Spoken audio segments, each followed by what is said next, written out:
Breaking tonight, after a week of Donald Trump raising what he calls questions about whether Senator Cruz can legally be president, we have brand new Fox News polls out on Republican nominee choice. That's missing some words. On the Republicans' choice for the presidential nominee out of Iowa and New Hampshire. We're just 23 days away from the Hawkeye States caucuses, and Senator Ted Cruz is maintaining his lead now on competitor Donald Trump with just 3 weeks to go until the votes pouring in. Cruz at 27, Trump at 23. In New Hampshire, however, the New York businessman has a comfortable lead at 33%. Next closest is Rubio at 15, Cruz a distant third at 12% there. Bush and Kasich round out the top 5. Joining me now, Rich Lowry, who's editor at National Review and a Fox News contributor. Howie Kurtz is the host of Media Buzz right here on FNC. So it's getting, I don't want to say ugly, but it's close to ugly. A little chippy. Mildly unattractive between Trump and Cruz. Let me start with you on it, Howie, because you tell me, because of those poll numbers?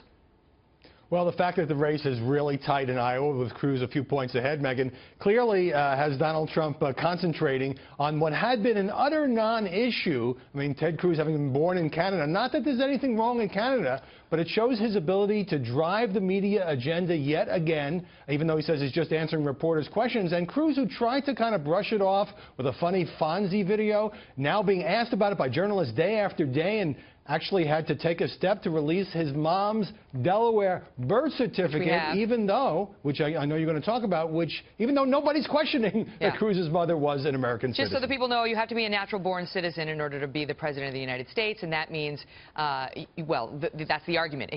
Cruz was not born in the United States, but he was born to an American mother. So if I'm an American woman, if I travel to Canada and I have a baby, my baby's an American citizen.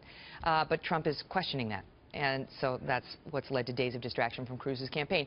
Rich, he released the birth certificate, and he's been trying to address this out on the campaign trail by explaining to people it's a non-issue. Is Trump's attack effective by pushing Cruz off message? Yeah, it does get Cruz off his message, and it does create a certain haze of doubt about Cruz's eligibility, although every serious constitutional scholar pretty much has looked at this, says there's nothing to it. And Trump is doing it in a completely underhanded way on the basis of this faux concern over Ted Cruz's interest. Right. Nobody believes that. Nobody believes that. None of them has any concern for the other. I mean, they're competitors. Why should they? Well, this is one of the great fake friendships now in American politics, because Trump says Cruz is such a nice guy, I just doubt his religion and his eligibility to be president. And then Cruz absorbs and deflects these attacks and say, oh, it's only the establishment attacking me, not my bosom buddy. Well, and what's gotten interesting is Cruz, who's been so loath to launch criticism at Donald Trump because he wants Trump supporters.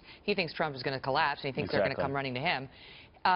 Said this today, and you tell me whether this is, you know, really the beginning of the end between the two of them.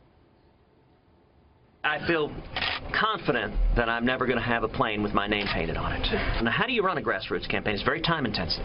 It's labor-intensive. You don't do it sitting back in the easy chair. You don't do it from a TV studio in Manhattan. Oh, that means I'll never be president, Howie.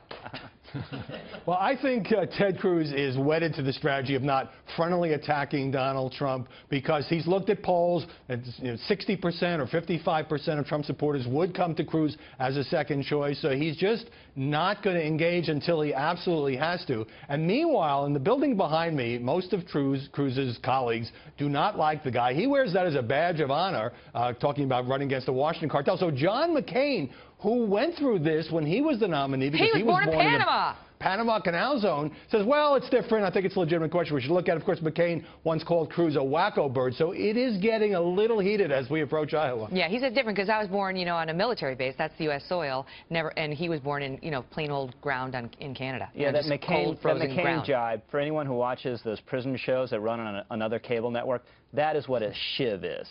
And, you know, it's funny that what Cruz said about the not running a campaign from a TV studio, and this year when everyone agrees all the rules are different, besides being hated by other senators, Ted Cruz is running a completely traditional campaign based on message, discipline, organization, and money. I want to ask you, Rich, about these polls in Iowa that show Cruz ahead.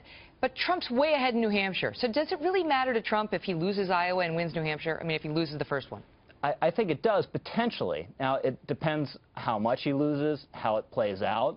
But I think Iowa is so important for Trump because it could be the difference between going 2 for 2 in Iowa and New Hampshire and immediately within 8 days of the real voting establishing a commanding position for the nomination, or losing Iowa and then depending how it bounces, things can change a lot in that week between Iowa and New Hampshire, and potentially losing New Hampshire as well. Could be that a is jump true, ball. but the media expectation now is that Cruz will probably win Iowa. Therefore, it may not hurt Trump that much if he does come back with the big New Hampshire win just 8 days later.